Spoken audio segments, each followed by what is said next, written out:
Bonjour à tous et bienvenue sur boursicoté.com pour cette nouvelle analyse technique des principaux indices mondiaux. Et nous commençons avec le DAX qui cette semaine n'est pas parvenu ici à valider une poursuite du mouvement haussier. On était proche ici des 13 000 points, on était proche d'un retour ici sur une zone qui était relativement proche des plus hauts que nous avions avant la crise du Covid. Nous avions d'ailleurs cette zone des 12 965 points qui était support ici au mois de janvier alors qu'elle a été résistance. Alors on a eu un gap de rupture, on avait ici cette très belle dynamique sur le DAX avec ce point bas significatif qui avait donné une forte impulsion ici, gap de rupture et donc installation d'une dynamique de consolidation.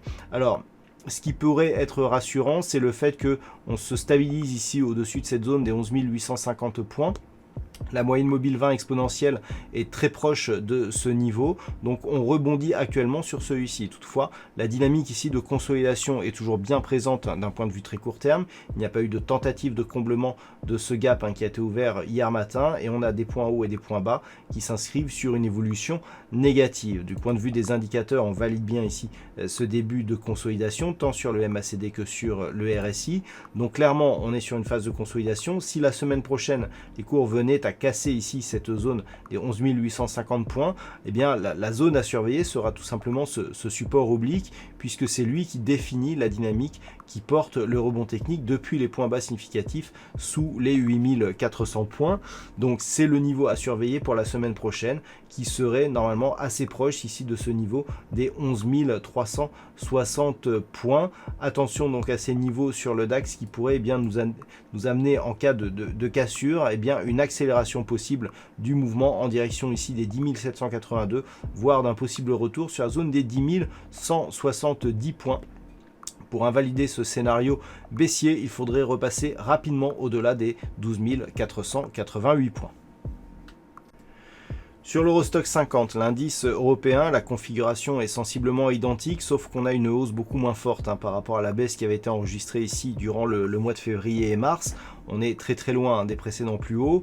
Donc malgré tout, on avait ici une dynamique haussière, avec ici là aussi une inscription d'un gap qui a englobé ici cette zone de résistance majeure des 3276 points, mais on a là aussi un retour ici sur la moyenne mobile 20 exponentielle sur laquelle les cours semblent rebondir. Alors nous avons ici une zone intermédiaire des 3100 points, zone qui était précédemment résistance ici et qui semble s'imposer en tant que support en supplément de cette moyenne mobile. Alors un petit peu comme sur l'indice allemand, ce qu'il faudra surveiller la semaine prochaine, c'est une éventuelle rupture de ce support oblique qui, si on venait à casser ici cette zone à la baisse, on aurait une cassure de la dynamique qui porte là aussi la tendance depuis les plus bas significatifs qui a été enregistrée proche des 2300 points. Si on validait par une rupture des 2920 points, il y aurait possibilité d'accélération ici à la baisse pour amplifier le mouvement de consolidation.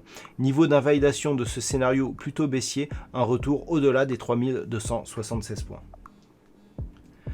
Passons ensuite aux indices américains avec ici le S&P 500 qui, de par le retour ici sur cette zone des 3216, ressemble beaucoup au DAX sur lequel je vous présentais ici un retour sur ce qui était précédemment un support au mois de janvier. Sauf que du point de vue de la dynamique, on n'est plus du tout au-dessus du support puisque nous avons même une rupture ici sur gap, donc gap de rupture après inscription ici de ces plus hauts du point de vue de la tendance court terme. Ce qui est inquiétant, c'est que l'on vient ici casser cette zone, on ne parvient pas à rester au-delà de la moyenne mobile 20 exponentielle. Alors il est vrai que c'est aux États-Unis que les craintes d'une possible reprise de l'épidémie sont les plus présents et cela se sent bien dans l'évolution des cours puisque l'on a un retour rapide ici sur une zone qui était résistance sur cette phase qui était la zone de range, et donc si on réintégrait ici cette zone, ça veut dire si on cassait la zone des 2953 points, l'inversion du mouvement pourrait s'amplifier puisque nous n'aurions plus dans ce cas-là cette zone de résistance qui agirait ici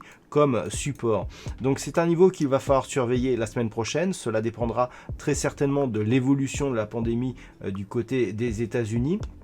Si les cours dans les prochains jours venaient à casser ici la zone des 2740 points, on pourrait bien avoir ici une reprise d'un mouvement baissier relativement fort qui pourrait à terme nous ramener ici sur les points bas significatifs qui avaient été marqués durant le mois de mars. Là aussi, scénario qui pourrait être invalidé, alors dans un premier temps sur un retour ici, si les cours ne parvenaient pas à casser cette zone des 2953 points, mais surtout si on parvenait à reprendre un mouvement haussier qui permettrait une cassure ici de la zone des 3216 points. Mais tant que l'on reste en dessous, depuis l'ouverture de ce gap, on reste sur une perspective plutôt baissière.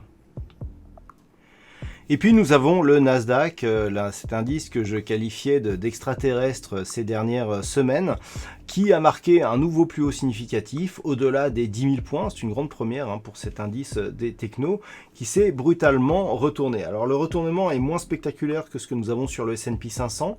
Nous avons tout de même une structure qui ressemble à une étoile du soir, puisque nous avons ici une bougie hésitante suivie ici d'une bougie à forte conviction baissière, bougie qui a permis la cassure ici des 9735, qui après avoir été résistance n'a jamais réussi à s'imposer ici en tant que support. Alors malgré tout, on vient ici échouer sur la moyenne mobile 20 exponentielle. Attention toutefois, il y a rupture ici de ce support qui soutenait les cours là sur cette dernière évolution.